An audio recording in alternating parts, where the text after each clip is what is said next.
Now that I've got my memory card emptied and my backup battery charging, I can start planning today's video. Now, ideally I would have the scripts and all of the videos planned out beforehand, but typically I end up doing it day of. Anytime I get even the slightest possibility of a video idea, I write it down. It's so helpful just to have a plethora of ideas that I can always grab from, so I never run out of content ideas. Especially posting 3 videos a week, I need ideas ready to go. Okay, I think I'm gonna do this. Google, go away. Okay, I think I'm gonna do this idea about talking in front of the camera and all of my tips and tricks for that. So now that I have my idea, I'm gonna get a nice tall glass of water and then we're just gonna write this script start to finish. Bam. Actually, I changed my mind. I'm doing iced tea.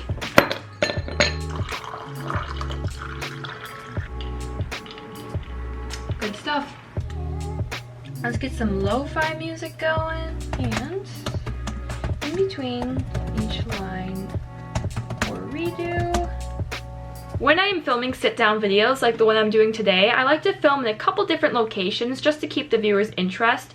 So to mark where I want to film each scene, I simply highlight my lines by different colors. So today I'm only filming in 2 different spots. So I have a blue highlight and a green highlight. And although I did technically learn how to write screenplays or scripts, when it's a video I'm simply creating, I keep it really simple. As long as I understand what's happening is good enough for me. I'm usually just always thinking in the back of my mind what would be a good title, what would be a good thumbnail. So by the time I'm done editing, I usually have a thumbnail and a title planned out and ready to go. I personally enjoy having beautiful backdrops and cool outfits and just a great color scheme for every video. This is of course not necessary at all, especially for the kind of content I'm making, but I have so much fun with it. I bought this scarf about a month ago and I have yet to actually wear it, so I thought it'd be fun to incorporate it into this look. I'm realizing now that I have no clue how to tie one of these. You start by folding it in half.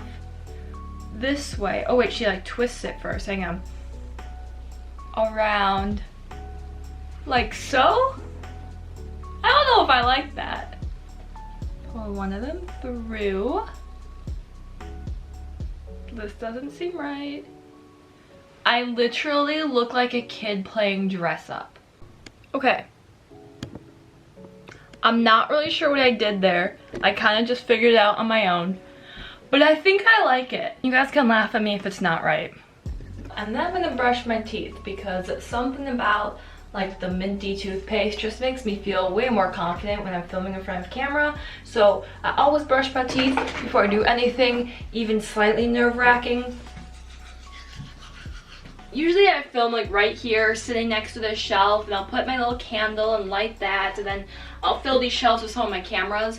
But today I want to switch it up. So we're gonna film over here instead. I'm gonna stuff my bookshelf with some cuter things like flowers and stuff. Bam. That looks nice. And then I do my lighting. So sometimes if I'm feeling fancy, I will actually tape garbage bags or fabric over my skylight in that window, but it takes a while. I do that so I can actually control the lighting a bit better because the skylight's pretty harsh. But I'm not in the mood to do that today. So I am going to use this ring light. So my ring light broke and I need to buy a new one, but I'm borrowing my brother's for this video. So once my lighting and my camera are set up, I am filming on this camera currently. I only own one camera that works well, and that's the G7X Mark II. And then I just grab my notes, which I just keep on my laptop. I close my window, turn off my fan, and close my door to help block outdoor noise. And then I just kind of bake away in this little room under the lights. Phone's ringing, phone's ringing. I have been talking for 14 minutes now, and I am 1/3 of the way done. I post every Monday, Wednesday, and Friday, so I hope to see you back soon, and happy talking. I got all of the blue script covered, so now we just have to do the green script. Oh, I suppose I should take a thumbnail while I'm here too. I always forget to do that.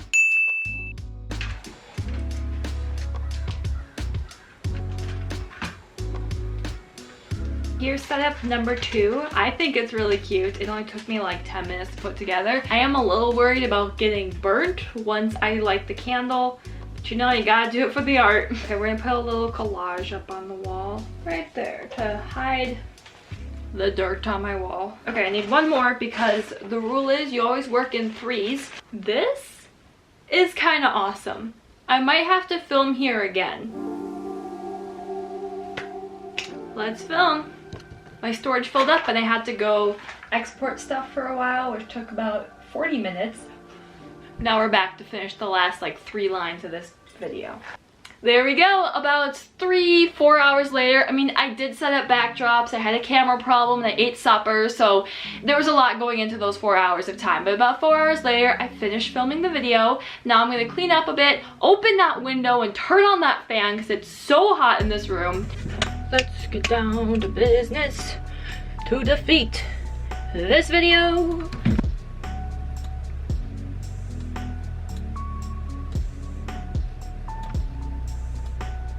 This right here is one of the best feelings.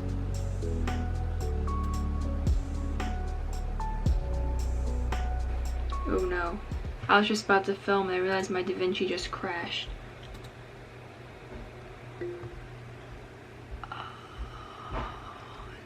Oh no. My laptop's been struggling a lot recently. And my editing software keeps crashing. And this time it crashed like in the middle of exporting. But anyways, I was going to talk to you about thumbnails. So I would really like to learn how to make good thumbnails in the future, but for now I just pick one of the photos I took when I was filming. Sometimes I'll color correct it a bit and then I'll slap it right on Canva. I just use the free Canva method. I'll add some text or whatever little pizzazz I want to add and call it good. It's starting to export again. This is the 3rd time. 3rd time's a charm. 3's a holy number. Let's do this. It completed. It actually completed. It's about time. I finally got everything situated and my video is now scheduled to post at 3:00 p.m. tomorrow. That video has now been up for a while and I always set my videos to a pre-post. That way when I'm working or doing other stuff, it'll just post all on its own. I will quick put something on my Instagram story or on my YouTube story post. I don't know what it's called, but those little extra posts you can do in your community page on YouTube just to let everyone know that I posted a new video. And that's about all I do in terms of promotion. I would really like to at some point cut my video down into TikTok sized videos and start posting bits on TikTok to help bring more audience into my channel, but that's another side project I need to fit into my schedule at some point. So I make it a point to respond to all of my comments because not only is it just fun and develops more of a community, but it also helps the algorithm because YouTube sees I'm actually active with my viewers. I also make sure to heart all of my comments, so I like it and then I do the heart button because I think it's fun. My friend commented on that same video saying, I don't know about y'all, but this video was a cinematic masterpiece in and of itself. And I don't want to just say like thank you or something because she's my friend. I know her in real life. So the only thing I could think of to respond with was just Mona Lisa. So there we have it. It's in the world now.